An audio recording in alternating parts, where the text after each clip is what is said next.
গ্রামের এক কোণে কৃষক হাবিবের গোয়াল ঘরে দাঁড়িয়ে আছে তার প্রিয় গরু কালু। সূর্য ওঠার আগেই কালু কাজের জন্য প্রস্তুত।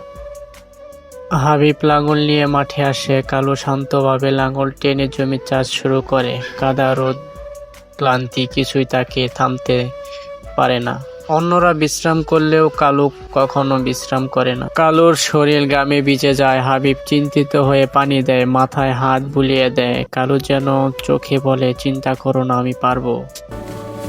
এই গরুটাই হাবিবের ভরসা। একদিন হঠাৎ কালুর গরুটা খুবই অসুস্থ হয়ে পড়ে। সবাই চিন্তিত হয়ে পড়ে।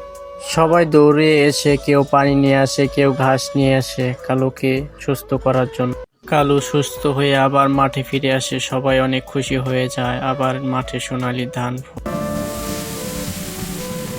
এই ফসল শুধু আমার নয়, কালুর পরিশ্রমের ফল। দেখো, কালু এত পরিশ্রম করে। কিন্তু কেন? কারণ পরিশ্রম করলে সবাই একদিন মূল্য বোঝে। কি বন্ধুরা, এই গল্পটা তোমাদের কেমন লাগলো? যদি ভালো লাগে অবশ্যই চ্যানেলটা সাবস্ক্রাইব করবে আরো সুন্দর সুন্দর গল্প পেতে।